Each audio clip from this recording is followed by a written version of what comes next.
जय हिंद दोस्तों, स्वागत है आपका अपनी केमिस्ट्री की क्लास में। हम पढ़ रहे थे प्राकृतिक संसाधनों का प्रबंधन। आज हमारा लास्ट क्लास होगा इस टॉपिक का, मतलब कि इस चैप्टर का। तो हमारे साथ लास्ट तक बने रहिए इस वीडियो में।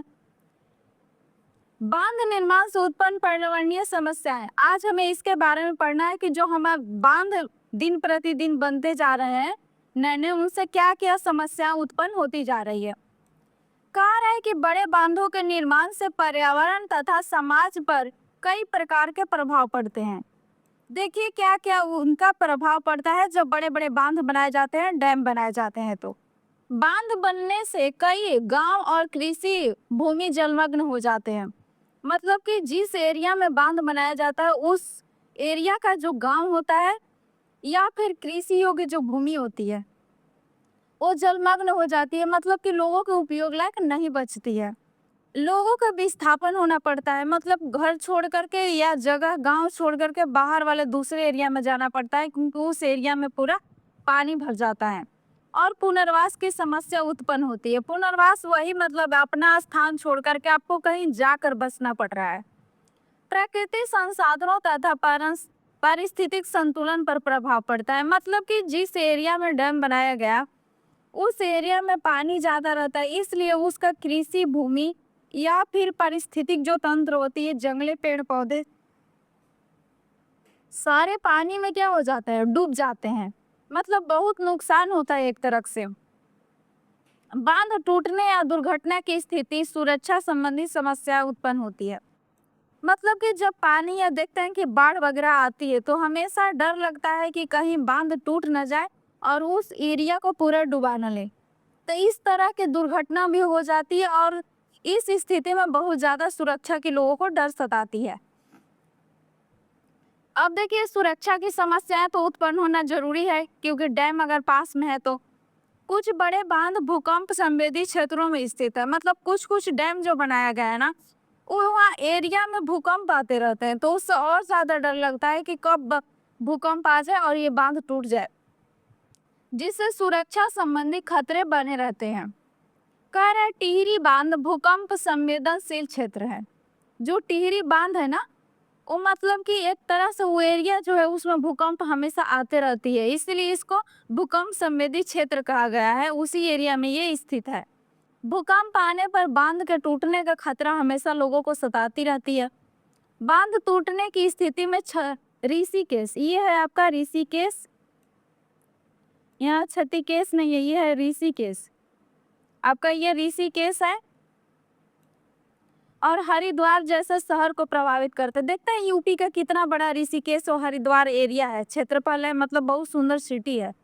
लेकिन इस एरिया में होने के वजह से मतलब कि टिहरी मतलब भूकंप वाले क्षेत्र में जिसमें टिहरी बांध उपस्थित है, तो भूकंप वाला होने के वजह से ये सिटी के लोग भी हमेशा डरे रहते हैं कि कहीं बांध टूट न जाए, इतनी बड़ी शहर बर्बाद हो सकता है। बांध के आसपास के क्षेत्रों में भारी तबाही मच सकती है। अगर भूकंप आया और बांध टूट गया, टिहरी बांध, तो क्या होगा,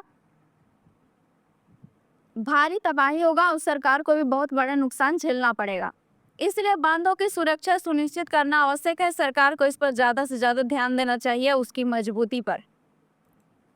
कह रहा है कि सरदार सरोवर बांध पर, अब इसके परियोजना के बारे में जान लीजिए। सरदार सरोवर बांध जो है नर्मदा नदी पर स्थित है, ये सबसे इम्पोर्टेंट है। देखिए हम इसको ट्रिक आउट कर रहे हैं, इसको ध्यान में रखिएगा।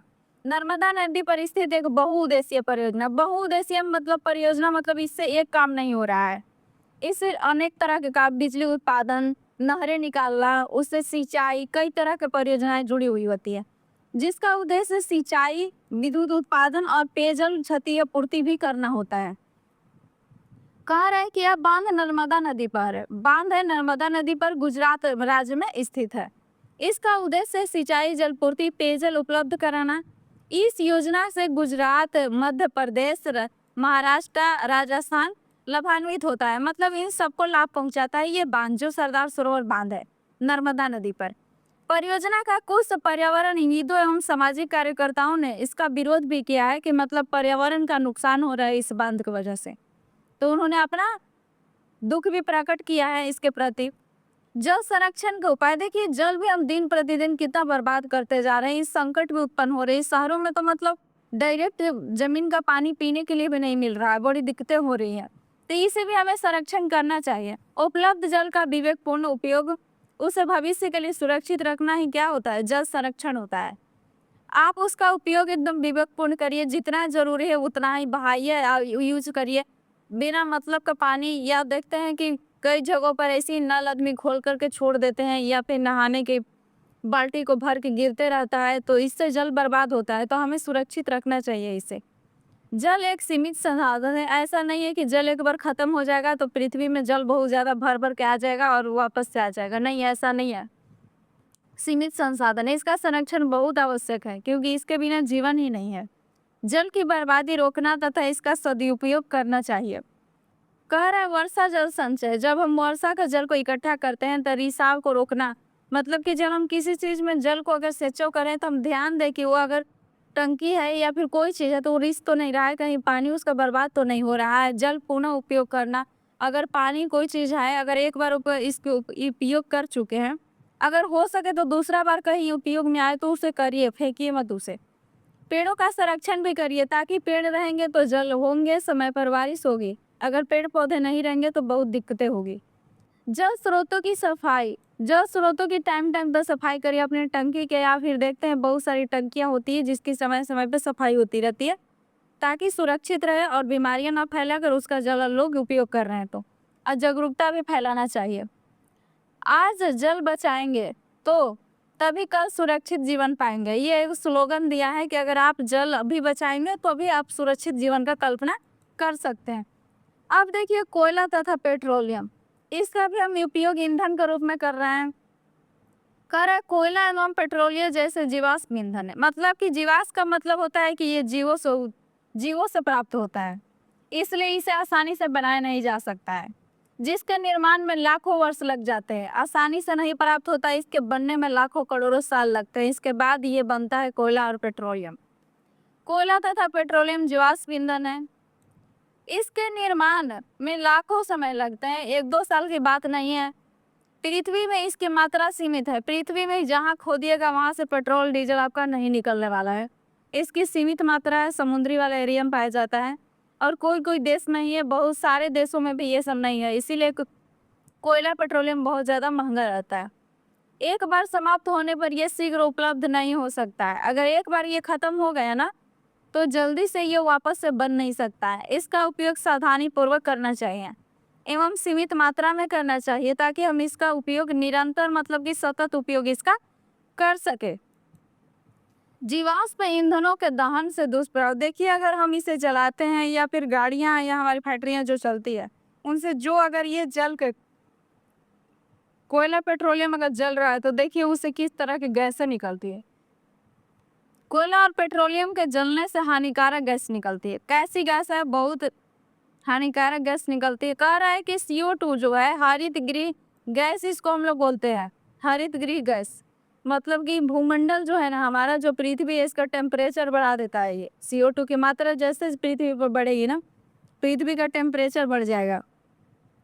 CO जो है ना, कार्बन मोनोऑक्साइड जिसको बोलते हैं, ये एक विषैला मतलब जहरीला गैस है। सांस के रूप में अगर इसका आप बहुत दिन तक उपयोग करेंगे ना, तो 2-4 साल के बाद आपके फेफड़े को ख़त्म कर देगा और फिर आप बचना मुश्किल होगा। नाइट्रोजन सल्फर डाइऑक्साइड वायु प्रदूषण भी बढ़ाते हैं, ये भी कम नहीं है। नाइट्रोजन हमारे वायुमंडल में देखते हैं आपकी 78% है। अब ये सल्फर के साथ भी बहुत ज़्यादा दुष्प्रभाव, मतलब ये वर्षा अम्ल का भी कारण बनते हैं। इसमें अम्ल वर्षा भी हो सकती है सल्फर डाइऑक्साइड से, बहुत खतरनाक गैसें हैं ये सब। वैश्विक उष्मीकरण बढ़ाता है, मतलब पृथ्वी का टेम्परेचर वो क्या करता है, ये सब बढ़ा देता है। तो इसलिए हमें सावधानी पूर्वक इस चीज़ों का उपयोग करना चाहिए। कह रहा है कि हमने इन सब खतरों को देखते हुए गैर परंपरागत ऊर्जा का स्रोत, कुछ नए नए चीज़ों को वैज्ञानिकों ने डेवलप किया, ताकि हम जो हमारा जीवाश्म ऊर्जा है उससे हम अपना निर्भरता धीरे धीरे कम करें और हम नए चीज़ों पर शिफ्ट हो जाए। कह रहा है कि जीवाश्म ईंधनों की सीमित उपलब्धता के कारण वैकल्पिक ऊर्जा स्रोतों का उपयोग किया जाता है। हाँ देखिए, अगर मान लीजिए कि जीवाश्म ईंधन जितने हैं, कोयला पेट्रोलियम, इस सारे चीज़ों कि ये तो सीमित मात्रा में है, लेकिन अगर हम डेली इसका उपयोग कर रहे हैं, कुछ खोज नहीं रहे नए तरीकों से कि जो वैकल्पिक रूप में हो, एक दिन ये जब खत्म हो जाएंगे तो सारे जीवन तबाह हो जाएगा। इसलिए नई नई चीज़ों की खोज करते रहते हैं वैज्ञानिकों ने। ये ऊर्जा का वैकल्पिक स्रोत है, विकल्प के रूप में इसे खोजा गया है। ये पर्यावरण के लिए अपेक्षाकृत सुरक्षित है। ये सब सुरक्षित रहे मतलब पर्यावरण को कोई नुकसान नहीं पहुंचाता है। जिसमें जैसे आप देखिए क्या क्या खोजा गया है, सौर ऊर्जा, पवन ऊर्जा और बायोगैस प्रमुख स्रोत है। इन सबको गैर परंपरागत ऊर्जा के स्रोत में मतलब कि ये पहले से उपयोग में नहीं था। हमारे वैज्ञानिकों ने कुछ सालों में इन सब का विकास किया है। ये ऊर्जा संकट को कम करने में सहायता करता है, जो ऊर्जा संकट बनी हुई है। अब देखिए पढ़िए आप सौर ऊर्जा के बारे में। सूर्य से प्राप्त होने वाली ऊर्जा को हम सौर ऊर्जा कहते हैं, ठीक है। सौर कुकर में भोजन पकाया जाता है। देखिए आप यहाँ ध्यान से देखिए, ये जो आपको दिख रहा है ना, ये सौर कुकर है। ये देखिए यहाँ पर इधर से कांच लगा हुआ है पूरा, और बाहर से इसका सोलर प्लेट लगा होता है। इसमें देखिए कितना हैवी बॉक्स बनाया गया है। इसमें ब्लैक कलर का इसका जो बर्तन इसमें रहता है ना, ब्लैक कलर का पेंदी होता है, इधर से ब्लैक चादर सीट टाइप के रहता है। इसमें आप बर्तन को रख के, इसमें बर्तन आप रख लीजिए, खाना इसमें चावल वगैरह कुछ भी पैक कर दीजिए, पानी डाल करके उसमें चावल डाल के इसको ढक दीजिए, बंद कर दीजिए। कुछ टाइम के बाद आपका चावल बन जाएगा। मतलब कि जो बाहर से सूर्य का टेम्परेचर था उसे ऑब्जर्व करके हीट होकर इसमें खाना बन जाता है। सौर जल ऊष्मक जो आपको ये देखे, एक तरह का ईवी एक यंत्र है जिसमें पानी गर्म करने के लिए उपयोग में किया जाता है। सौर संयंत्र से विद्युत उत्पादन किया जाता है। देख लीजिए कि कितना हैवी है, इलेक्ट्रिसिटी को भी उत्पन्न करता है। अब तो आपने अपने घरों में भी देखा होगा, लाइट वगैरह हम लोग भी लगाते हैं, लाते हैं, छोटा छोटा चार्जिंग वगैरह उसमें भी लगा रहता है ताकि ये सोलर एनर्जी से भी चार्ज हो सके। या सोलर प्लेट गांव गांव में देखे हैं बहुत सारा लगा हुआ है, जो कितना बिजली क्रिएट कर रहा है। अब तो विद्युत उत्पादन भी इससे किया जा रहा है। सोलर सेल ऊर्जा को विद्युत ऊर्जा में बदलता है। जो सोलर सेल इसमें लगे होते हैं ना, वो क्या करता है ना कि जो सोलर ऊर्जा होता है, सौर ऊर्जा, उसको क्या करता है कि ये सौर ऊर्जा को विद्युत ऊर्जा में कन्वर्ट कर देता है, बदल देता है। अब है हमारा बायोगैस। कह रहे हैं बायोगैस को देखिए, गोबर एवं जैविक अपशिष्ट से बनाया जाता है। गोबर आपने देखा होगा, या जैविक अपशिष्ट से प्राप्त गैस को बायोगैस कहते हैं। गोबर एवं जैविक अपशिष्ट से बनाया जाता है। इसमें देख लीजिए सबसे इम्पोर्टेंट है कि इसमें कौन सा गैस बनेगा, तो इसमें मीथेन गैस होता है। ईंधन के रूप में इसका उपयोग किया जाता है। आप देखिए यहाँ ध्यान से इस यंत्र को, ये जो आपको यंत्र दिख रहा है ना, ये एक तरह से बड़ा यंत्र होता है। इसमें पूरा गोबर को डाल दिया जाता है। अब बहुत दिन तक इसमें कुछ कुछ डाल दिया जाता है कि बहुत दिनों में, कुछ दिन में ये पूरी तरह से सड़ जाता है। और सड़ने के बाद इसमें से देखिए जब गैस इसमें निकलेगा ना, जो गैस उत्पन्न होता है, यहाँ देखिए एक टंकी टाइप का होता है छोटा सा, मतलब खोल के अब इसको एक टंकी लगा रहा तो उसमें गैस सारा भर लिए जाता है। अब इसको ढक्कन को ऊपर से हटा करके इसमें से सारे गोबर को बाहर निकाल दिया जाता है। उस गोबर को आप देखते होंगे कि खेत में से, मतलब खेत में हम उपयोग करते हैं। और जो गैस भर के आता है उसको हम खाना बनाने में उपयोग करते हैं। जो गोबर इसमें सड़ के बाहर आता है उसको हम खेतों में खाद के रूप में, जिसे जैविक खाद बोलते हैं, इसका उपयोग हम अपने खेतों में करते हैं फसल का उपज के लिए। तो यही होता है आपका बायोगैस। अब देख लीजिए कि इस चैप्टर को हम कुछ कुछ इम्पोर्टेंट ऑब्जेक्टिव भी देख लेते हैं जो हमारे एग्जाम के लिए बहुत जरूरी है। चिपको आंदोलन किससे संबंधित? हमने आपको बताया था कि महिलाएं पेड़ों से चिपक करके आंदोलन किया था, तो क्या बचा रही थी? तो जंगल को बचा रही थी, मतलब वन को बचा रही थी। चिपको आंदोलन का प्रारंभ कहाँ से हुआ, कहाँ लिए शुरू किया गया था? तो ये आपका है कि उत्तराखंड से शुरू किया गया था। अब के वर्तमान के उत्तर प्रदेश है, लेकिन शुरुआती में इसका शुरुआत उत्तराखंड से किया गया था। जब उत्पत्ति गई उस समय उत्तराखंड और उत्तर प्रदेश एक ही में था। वनों के संरक्षण में किसकी महत्वपूर्ण भूमिका होती है? अगर वन बचाना है तो किन लोगों ने ज्यादा भूमिका निभाया है? तो आपको हमने बताया था वहाँ के स्थानीय जो समुदाय थे उन्होंने इसके बचाने के लिए बहुत महत्वपूर्ण प्रयास किए। नर्मदा सरोवर बांध किस नदी, सरदार सरोवर, इस बताइए किस नदी पर स्थित है? इसमें ऑप्शन है 4, तो आप लगाइए कि नर्मदा नदी पर सरदार सरोवर बांध स्थित है। कह रहे हैं सरदार सरोवर परियोजना का मुख्य उद्देश्य क्या था? तो पर्यटन, मत्स्य उद्योग या फिर सिंचाई एवं विद्युत उत्पादन। बड़े बांधों के निर्माण से कौन सी समस्या उत्पन्न हो रही है? क्या समस्या उत्पन्न हो रही है? तो पुनर्वास की समस्या आ रही है, लोगों को अपना घर द्वार छोड़ के कहीं आगे जाकर शिफ्ट होना पड़ रहा है दूसरे जगह। टिहरी बांध किस नदी पर स्थित है? तो टिहरी बांध अपने किस नदी में, गंगा, भागीरथी, अलकनंदा या जमुना? तो ये है आपका भागीरथी नदी पर। कह रहे वर्षा जल संचय का मुख्य उद्देश्य क्या है? वर्षा जल हम संचय कर रहे हैं तो हम क्या चाहते हैं? बिजली बनाना चाहते हैं, या फिर मछली पालन या सिंचाई रोकना, या फिर भूजल स्तर, मतलब भूमि में जो जल है ना, भूमि जल, उसको हम स्तर को बनाए रखना चाहते हैं। राजस्थान की पारंपरिक जल संचय प्रणाली, जो जल संचय करने की पुरानी तरीका थी राजस्थान में, उसे क्या बोलते थे? कुल, आहरा, खादिन या एरिस? तो हम वहाँ के राजस्थान को खादिन बोलते थे। बिहार की पारंपरिक जल संचय प्रणाली क्या कहलाती है? बिहार में किस तरह से जल को संचय किया जाता था पहले? तो कुल था, या आहरा, या खादिन, या फिर एरिस से? तो हमारा बिहार जो था ना, उसमें आहरा बोला जाता था। इस आहरा कटाया जाता था, जिसमें पानी को लोग इकट्ठा करके रखते थे ताकि आगे वाले समय में कृषि में उसका उपयोग कर सके। हिमाचल प्रदेश की पारंपरिक जल संचय प्रणाली, ये आपका चैप्टर में आया था। तो ये यहाँ का उपयोग, किस तरह का ये संचय प्रणाली था हिमाचल प्रदेश का? तो उसका नाम दिया गया था कुल्ल पारंपरिक। तमिलनाडु की पारंपरिक जल संचय प्रणाली कहलाती है कुल, आहरा, खादिन या एरिस? तो तमिलनाडु वालों को एरिस हम बोलते थे।